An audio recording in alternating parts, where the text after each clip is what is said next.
For today's little trip, we're going to go down Southview Road in Crowborough. Most people would probably know it as being the hospital road, or the road to the golf course.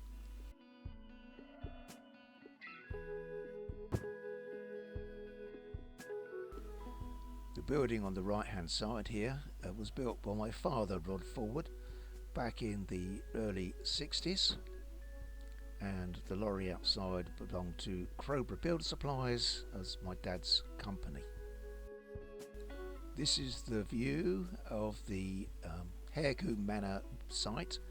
The manor's now been pulled down, and this is the post office, which is just a little bit further along, and the War Memorial Hospital, where I was born, and I expect many of the local Crowbarians were also born.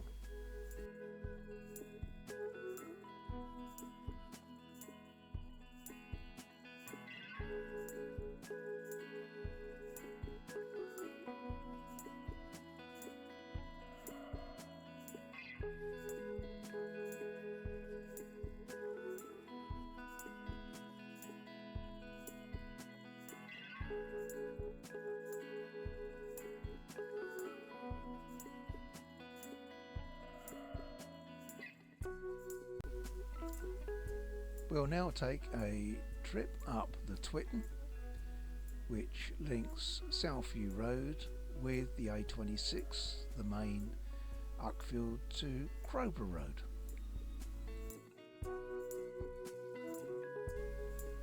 There are some really beautiful stone houses and cottages up this lane, which I'm sure have got stories to tell, and I'm sure someone at some point will hopefully tell us.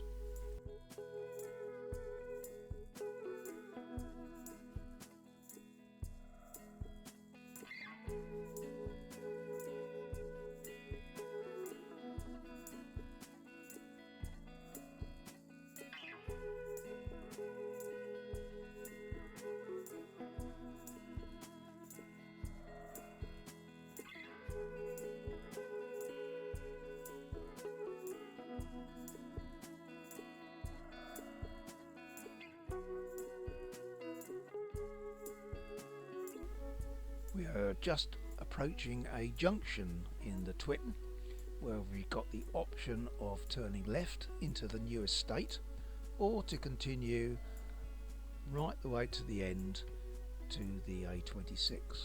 On this occasion, I will be taking the right hand branch, as it is the original Twitten.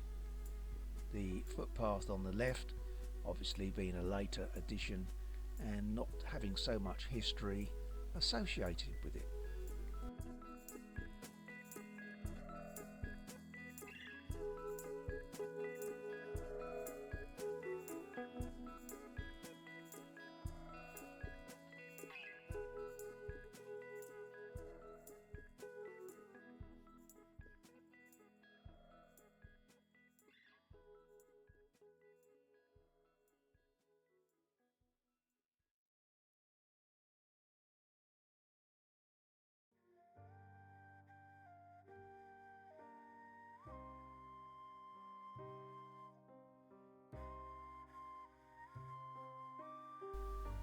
We are just approaching the walled part of the Twitten. The wall on the right hand side is obviously made from some very old, I assume, local bricks. It also has some doorways in it, which have always fascinated me since I was a child, walking up and down this Twitten, wondering where they actually led to. Maybe some walled garden, or maybe into a house. I've no idea. Maybe one day we'll find out.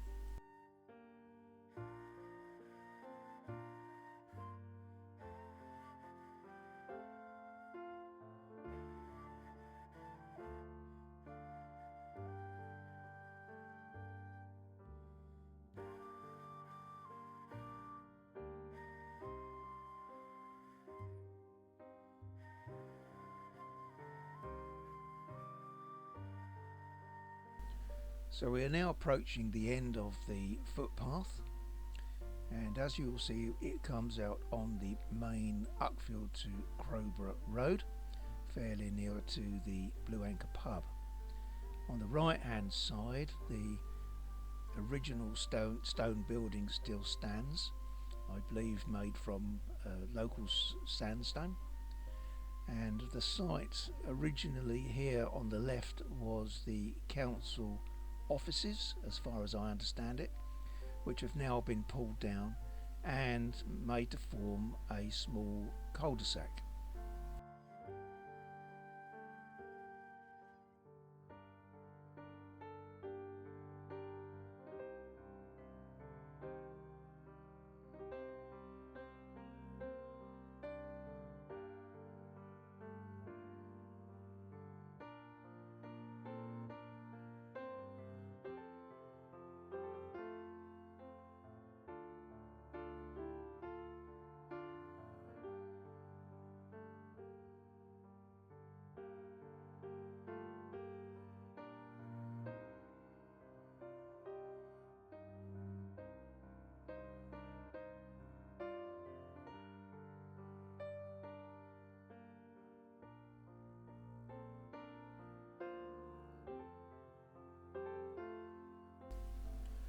I assume that this footpath would have been very useful to connect the Southview Road community, the hamlet, with the big houses that were being built and developed up at the Warren, or certainly to deliver flour, bread and beef meat from the Southview butchers to the pub and the patrons of the pub.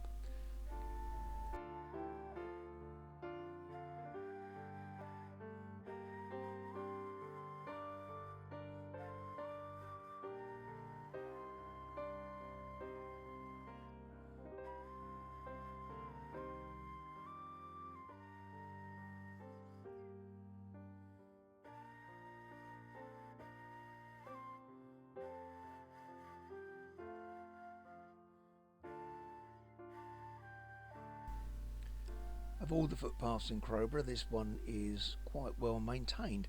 Still seems to have a good tarmacked surface, and the hedges are well trimmed and cut back. Whether this is maintained by the local council or by the local residents, I'm not sure, but it is in good condition, and it is a nice little walk on a sunny day. Certainly worth just a little amble.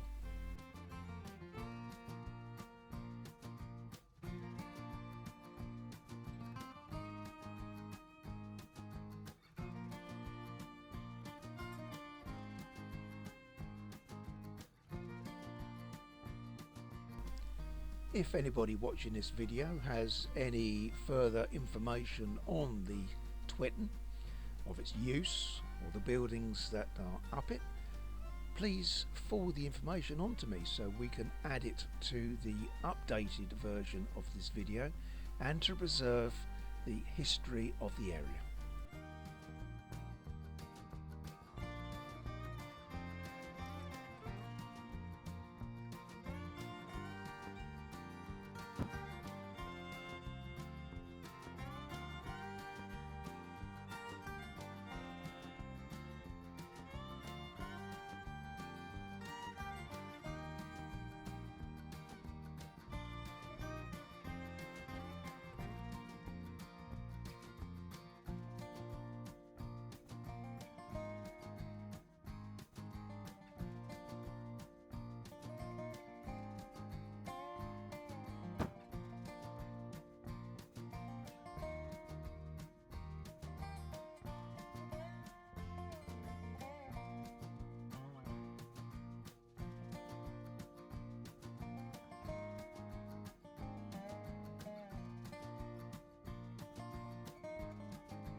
And as we approach the Crowborough Golf Club, Golf House, and we're now looking at some views across to the Downs to the south, I'm sure there's people out there that know far more about the history of Crowborough and golfing than I do.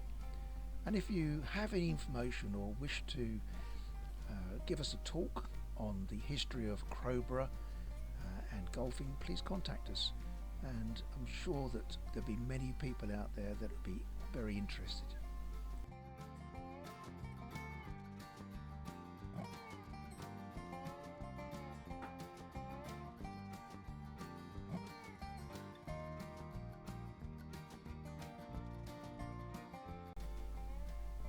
The building on the right hand side is now called Normandy House.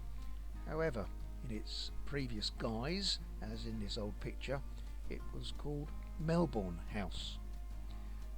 I have links to this building from some old photos that my grandfather had kept, and I believed it was used for a place for young women who had babies out of wedlock.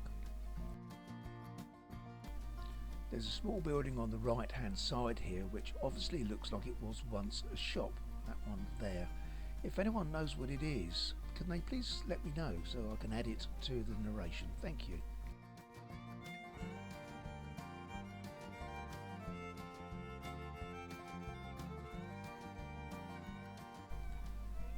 The buildings on the left hand side as you start down Lordswell Lane I believe were used commercially.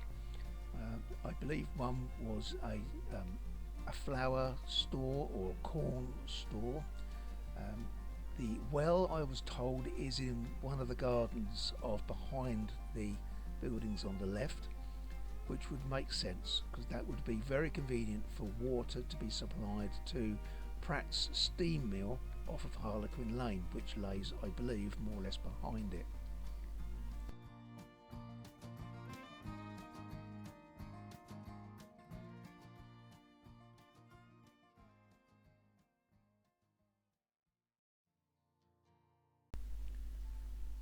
Although the lane does continue into a footpath and bridle path to Sheep's Plain, on this occasion I shall just turn round and continue back up to Southview Road.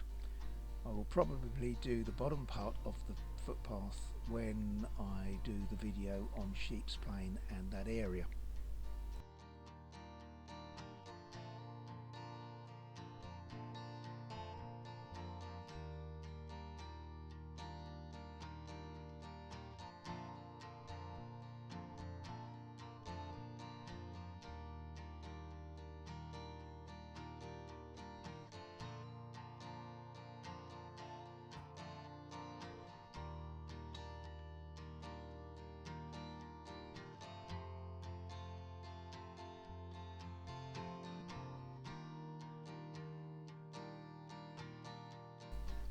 The hamlet of Southview would have been at its most busiest, I think, at Lordswell Lane, at the junction between Lordswell Lane and Southview Road, with the commercial buildings that are present on Southview Road and the storage units that are at the top of Lordswell Lane.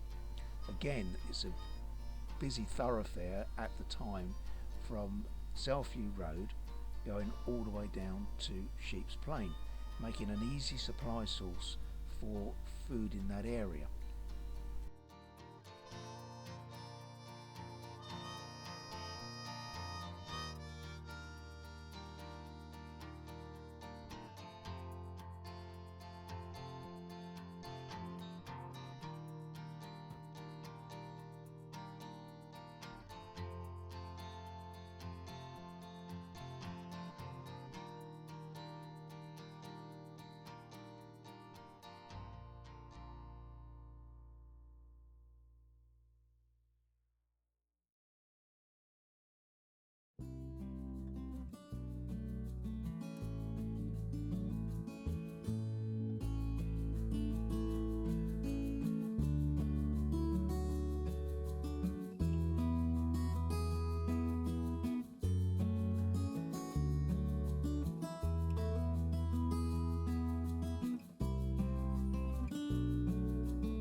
haven't been down Pratts Folly Lane for many years.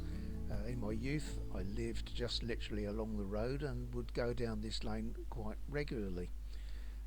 I did notice that I couldn't see the Pratts Folly Lane sign on the stone wall anymore. I assume that it's now been removed.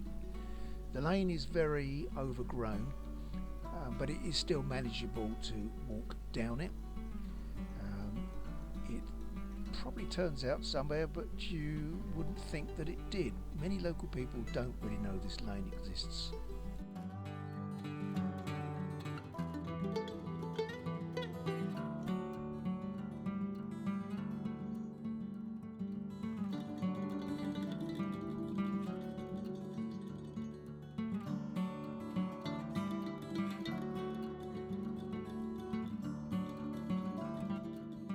If you look back on the old maps, this was actually a very busy route, and it can clearly be seen as the road is definitely, or the footpath as it is now, is clearly defined as a main thoroughfare. So the question is, do you know where it goes and what it was used for?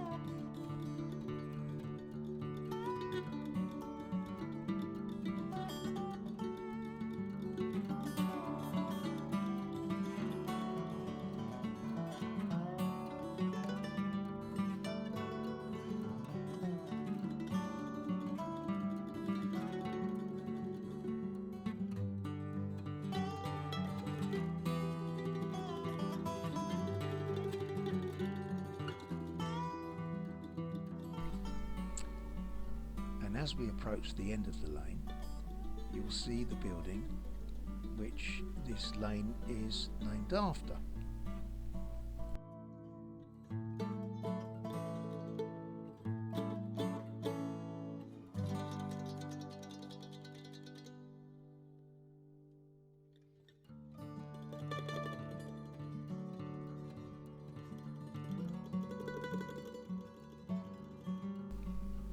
And there is the old mill building. I was told that this mill, built by Pratts, was actually a steam mill, which would make sense because it clearly would not catch much wind if it was wind operated in this particular position on Harlequin Lane.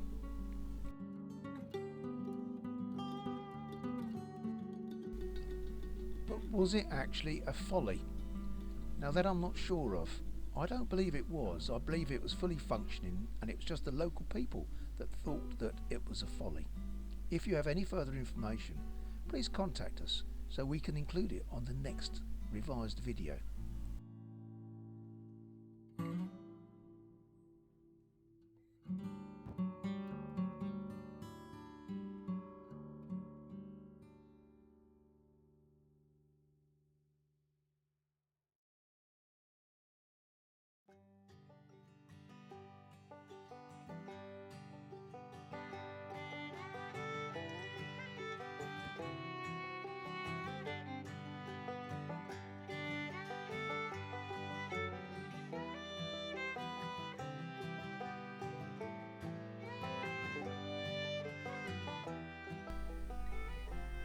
I believe there was a large building on the right hand side of the corner of Southview Road and Whitehill Road, where these buildings are now, which were built in the 60s.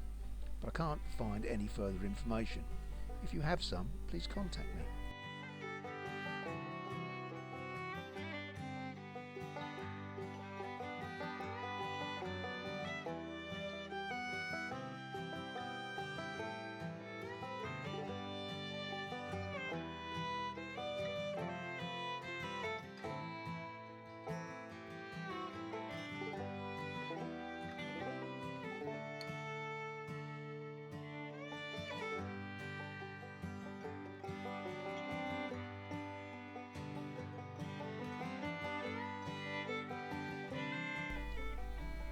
And a view of the old Harecoombe Manor, and that is the rear view of the Harecoom Manor, and that is the view, I believe, before the manor was built, looking across what is now the Harecoom estate.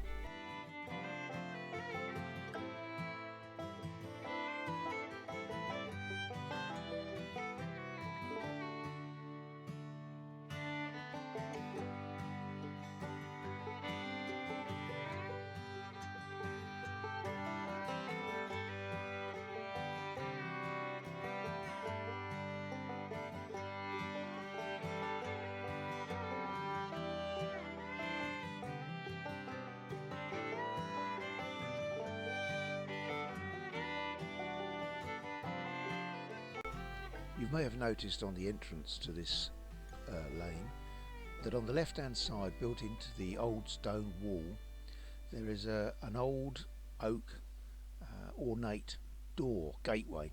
Don't think it's been open for years. I just hope that they retain that as a feature when they actually redevelop this building site.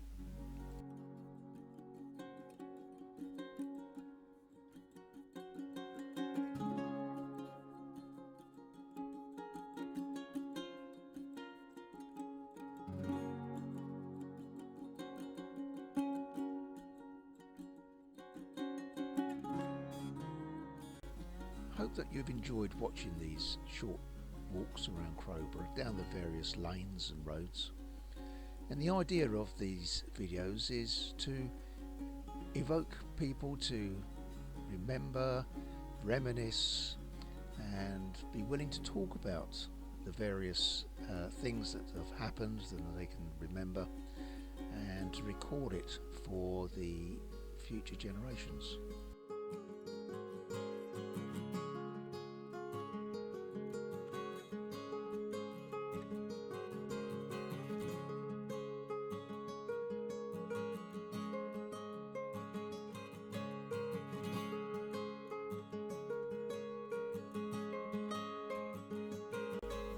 I was only talking to actually two other local Crowborough residents yesterday, and I mentioned Pratts Folly's Lane, and both of them really had to think about where it was. One of them suddenly remembered that the access to it was off of Harlequin Lane, and didn't really know that it went right the way up to the Harecoom Manor, and the other person really didn't know at all where it was, so that was quite interesting. Both of them have lived in Crowborough for many years, one of which actually has lived in Crowborough all his life. So these little lanes, if we don't use them, they will disappear, overgrow, and they won't be there for future generations to enjoy.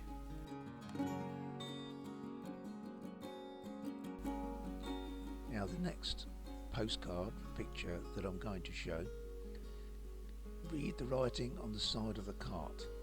It may not be this particular building, but the cart certainly seems relative to this mill, or at least to this area. Now, if there happens to be a relative of Mr. Pratt the miller, or a local historian who's researched the mills of Crowborough, please contact us so that we can record the information for all to remember.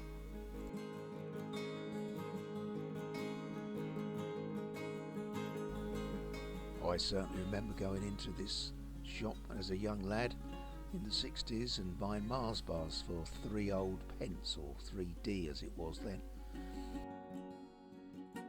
I was told that this old thatched cottage sat up on the bank where the old ambulance station now sits. I think I've got the position more or less right on the map, but I'm sure there's someone out there who can correct me if I've got it wrong.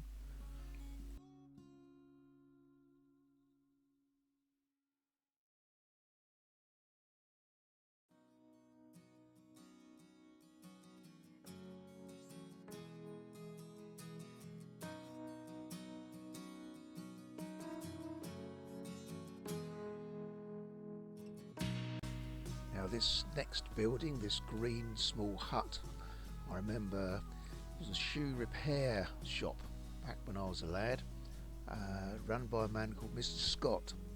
Very nice chap, and he also had one down at some point at Whitehill Road.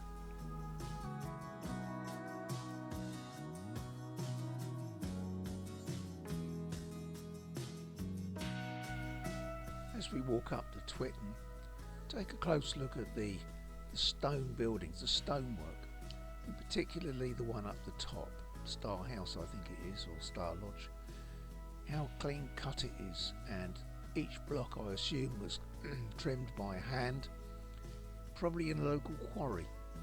I'm not sure if they were built by a Mr. Wickens or not, who did a lot of stonework and I believe ran the White Hill Quarry. Someone out there may know, and if there's a relation of Mr. Wickens or someone who's done some historical research on the stone buildings of Crowborough, please contact us so we can record it for future generations.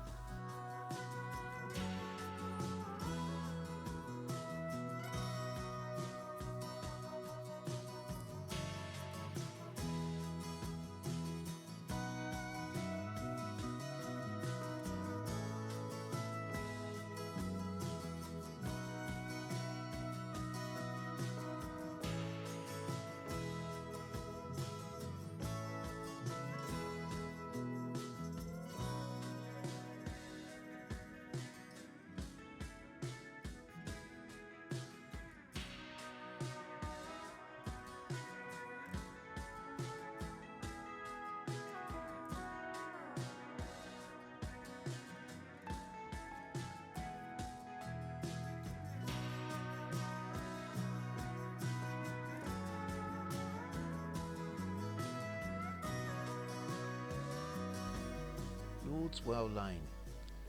Who was the Lord of Lordswell Lane? Someone out there must know, and maybe they can volunteer the information so we can record it, put it on record.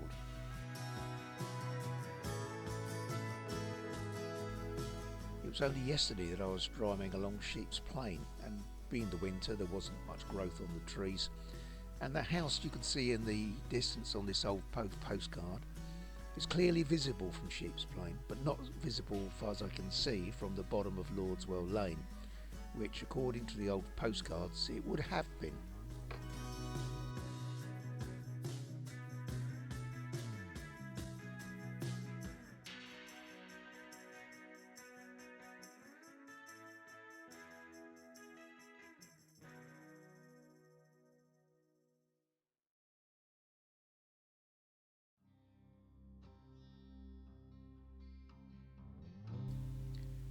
And as we come up to Normandy House, or Melbourne House as it was previously called, that being the rear view, which is barely visible now as to the new houses that have been built behind it.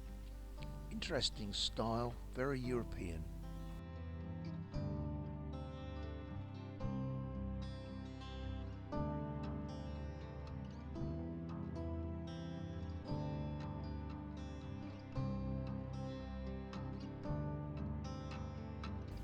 I've always noticed that the Golf House building, the original one with its tower-like structure, seems to be slightly mirrored on the new building, although it's nowhere near as high, but there is a 50p shaped sort of turret, I suppose, on the roadside. I wonder if they were trying to just keep a few of the original features of the original building when they reconstructed it.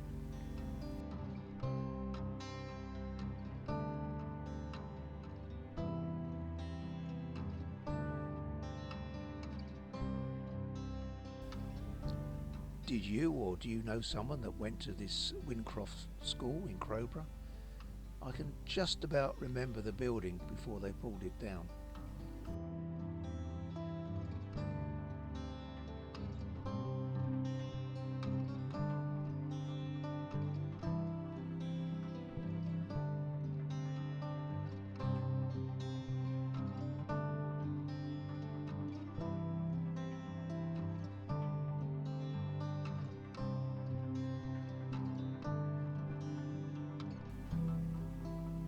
This next area would have really been the busy little hub of the Southview hamlet, with its butchers and its bakers, furniture shop at some point. I remember even my father had a shop there back in 1961, in between the sweet shop and the old shop on the far side.